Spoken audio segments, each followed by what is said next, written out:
Acarv Biocorp. Make the right move right now. Visit us at acarv.com. नमस्कार। पशुपालकों के लिए आज लंपी स्किन डिजीज एक बहुत बड़ी सच्चाई बन चुकी है।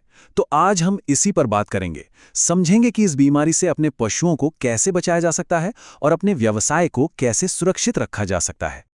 जरा सोचिए, ये लक्षण ये किसी भी पशुपालक के लिए सबसे बड़ी चिंता की बात है और ये हमें बताते हैं कि भाई अब तुरंत सतर्क होने की जरूरत है, क्योंकि लंपी स्किन डिजीज सिर्फ त्वचा की कोई छोटी मोटी समस्या नहीं है, ये उससे कहीं ज्यादा गहरी और खतरनाक है।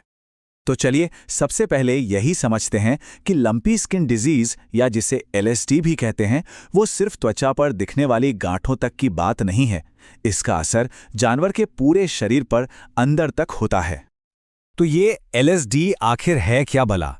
देखिए, ये कैप्रीपॉक्स वायरस से होने वाली एक बीमारी है, लेकिन इसकी असल खतरनाक बात है इसके फैलने की रफ्तार।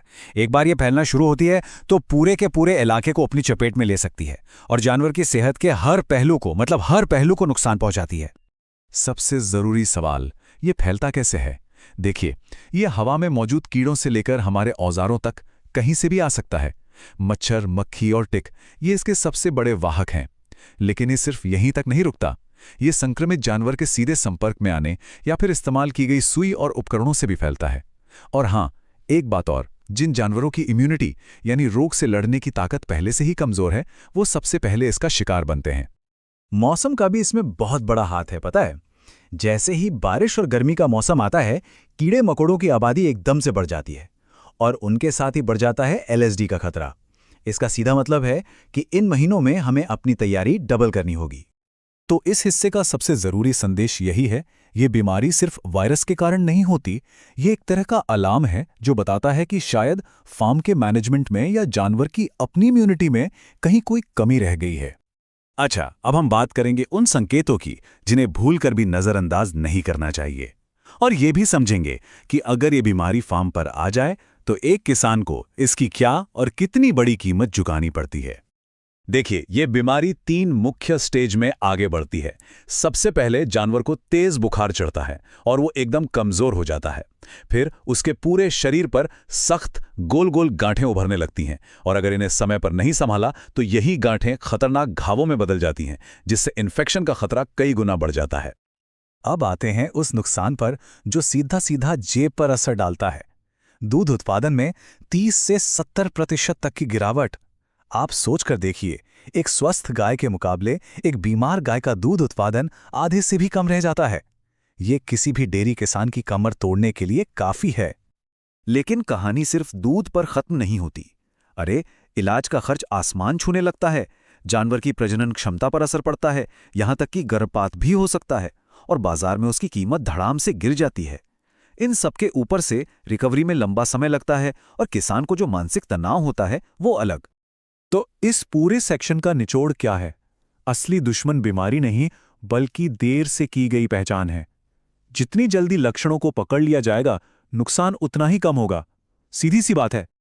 चलिए, हमने समस्या को तो अच्छे से समझ लिया। अब बात करते हैं समाधान की। यह सेक्शन पूरी तरह से रोकथाम के बारे में है, मतलब वो मजबूत सुरक्षा कवच बनाने के बारे में जो इस बीमारी को हमारे फार्म पर आने से पहले ही रोक दे।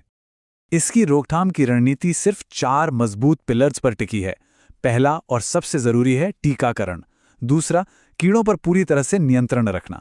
तीसरा, किसी भी बीमार या नए जानवर को झुंड से बिल्कुल अलग रखना। और चौथा है सही पोषण, ताकि जानवर की अपनी इम्यूनिटी इतनी मजबूत हो कि वो खुद लड़ सके। अब देखिए, हमारे सामने 2 रास्ते होते हैं।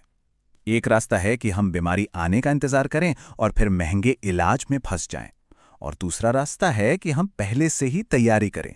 और सच तो यह है कि रोकथाम हमेशा इलाज से कहीं ज्यादा आसान, सस्ती और असरदार साबित होती है।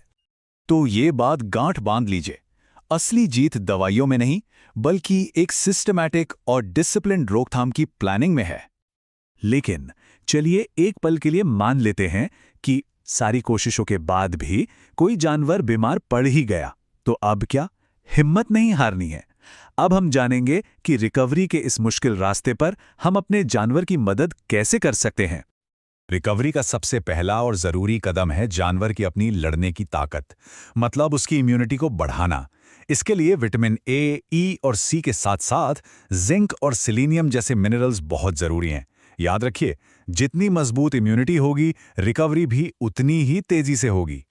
दूसरा काम है जानवर के दर्द और सूजन को कम करना। सोचिए, जब जानवर को आराम मिलेगा तभी तो वो ठीक से खा पी पाएगा ना, और यही चीज रिकवरी के लिए बहुत बहुत जरूरी है।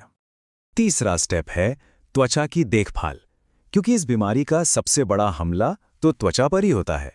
हमें उसे ऐसे पोषक तत्व देने होंगे जो स्किन को रिपेयर करे और उन गांठों को खतरनाक घावों में बदलने से रोकें। और चौथा और शायद सबसे जरूरी कदम है लिवर को सपोर्ट देना। देखिए, किसी भी वायरल बीमारी का पूरा स्ट्रेस जानवर के लिवर पर आता है, इसलिए लिवर को साफ रखने वाले तत्व देना बहुत जरूरी है, क्योंकि एक हेल्दी लिवर ही तेज रिकवरी की गारंटी है। तो हमने इस पूरी बीमारी की परत दर परत को समझा, और एक बात तो बिल्कुल साफ है, इस लड़ाई में हमारा सबसे बड़ा हथियार कोई दवाई नहीं, बल्कि सही जानकारी है। ज्ञान ही असली कवच है। तो मैं एक सवाल के साथ इस चर्चा को यहीं छोड़ना चाहूंगा। क्या लंपी स्किन डिजीज सिर्फ जानवर की इम्यूनिटी का टेस्ट है, या फिर ये हमारे फार्म के मैनेजमेंट और हमारी अपनी जागरूकता की परीक्षा है? इस पर सोचिएगा जरूर। आखिर में बस एक ही बात याद रखनी है, जो ज्ञान से तैयार है वही नुकसान से बचता है। हमेशा तैयार रहिए, जानकारी रखिए और अपने पशुओं को सुरक्षित रखिए।